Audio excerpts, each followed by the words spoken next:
नमस्कार दोस्तों, कैसे हैं आप लोग। तो हमने पिछले वीडियो में ITR 1 के बारे में चर्चा की थी।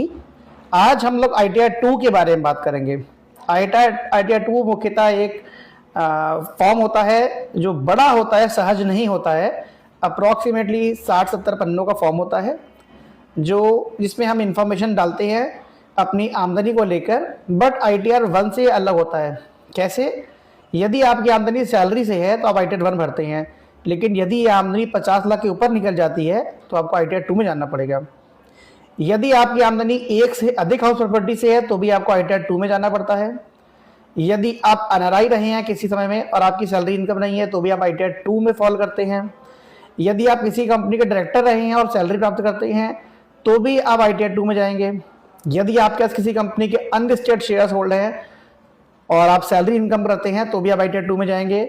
यदि आप कैपिटल गेन करते हैं तो भी आप ITR 2 में ही जाएंगे। तो ये वो कुछ मुद्दे हैं जो ITR 1 से अलग है और है सैलरी ही।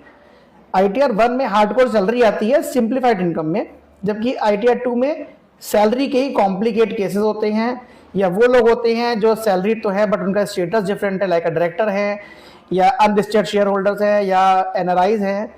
इसके अलावा इक्विटी शेयर जब ट्रेडिंग करते हैं आप तो भी आपको जाना पड़ता है। जब भी आपकी income short term capital gain से होती है तो ITR 2 भरना ही है। यदि लॉन्ग टर्म कैपिटल गेन होता है आपका और एग्जेम्प्टेड लिमिट तक होता है तो आप ITR 1 में ट्रीट कर सकते हैं।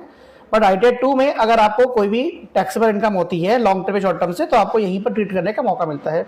इसके लिए ITR 1 में कोई भी ऑप्शन नहीं है।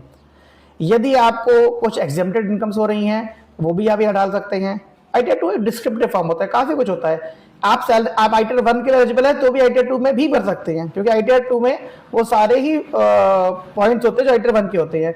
तो ITR 1 भरने वालों के लिए ITR 2 ऑप्शनल है, लेकिन आप ITR 2 भर के 1 वाले भी अपना काम चला सकते हैं।